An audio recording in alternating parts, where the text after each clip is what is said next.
Hello weathering fans, and welcome to our 24th Race for Terra Community Spotlight. In today's video you will have the chance to see 3 very different projects.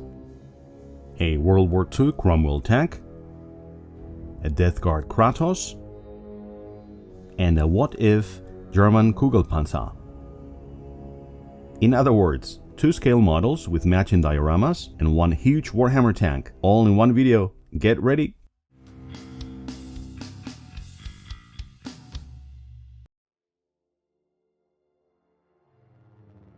A Race for Terra community stalwart, this is Stephan's 11th entry to date in our community spotlight videos. Yes, you heard correctly, 11th. Over the years, Stephan has shared with us everything from Maschinenkrieger suits to Thunder Warriors, and now he brings us this mighty Cromwell. The base kit is Airfix's 1/35th Cromwell, built pretty much straight from the box. Stephan only added a couple of choice extras, like a pre-rusted chain on the front and a metal tow cable from his spares box, before finishing it off with his usual subtle washes. But if you ask me, the real character of this project lies in the diorama. Stephan started it back in May and only recently finished it. A months-long commitment that really shows one of his hallmarks as a modeler, keeping that motivation going until the end. The groundwork brings together real twigs, balsa framing, a mix of textures and sands, foliage and leaves, snow and ice effects, and also resin water products. Rather than list every brand, let me just say that it's a masterclass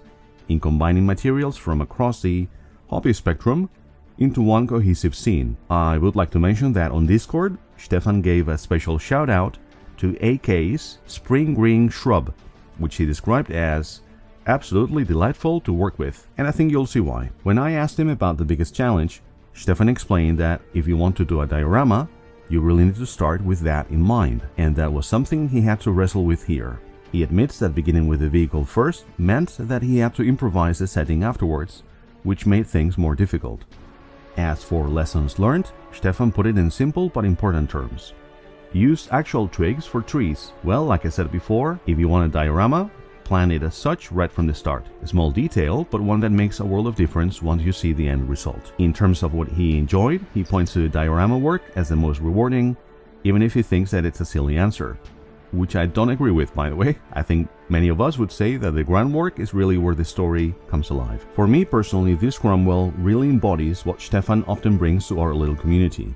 A blend of historical knowledge, experimentation with materials, and the perseverance to carry a project from start to finish. It's also a reminder that dioramas are not just backdrops, but equal characters in the story. So Stephan, thank you once again for inspiring us all, myself included, with your modeling and with your willingness to share the lessons along the way.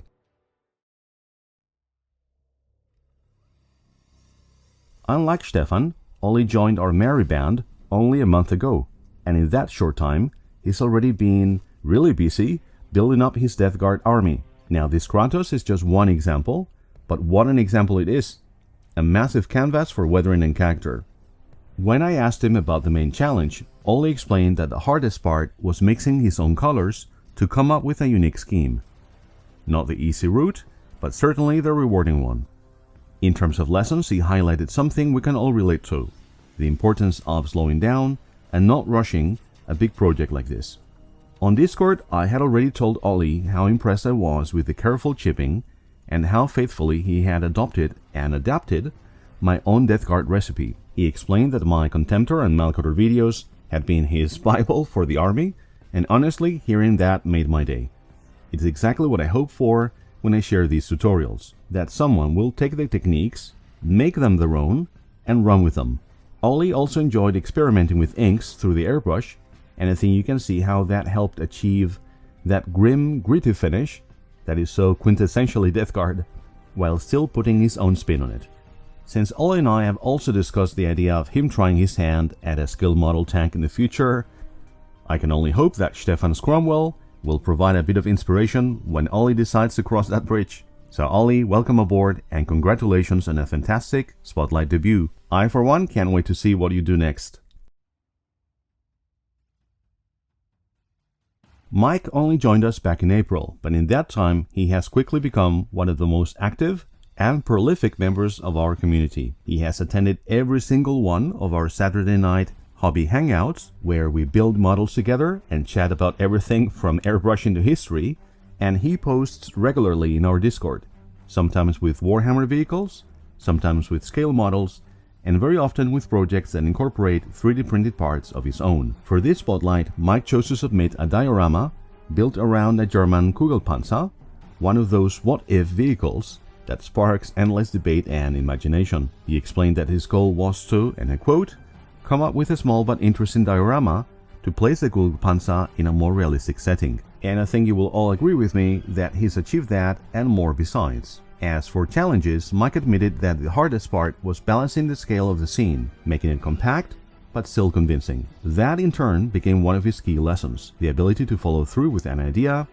keep it manageable, and bring it all the way to completion without overextending oneself. Mike told me that what he enjoyed the most was precisely that sense of being given a clear task and then finding creative solutions within those boundaries. And looking at this diorama, it's easy to see how much fun he had with it. On a personal note, I'd like to say that I really appreciate Mike's contributions, not just through his models, but also in how he supports others. He's also helped me directly with my own current scale model project, a German E100 super heavy tank, and I'm very grateful for that. So Mike, first of all, congratulations on a fantastic debut spotlight entry. Between your Warhammer builds, your scale models, and your dedication to the community, I'm already looking forward to seeing what you will surprise us with next.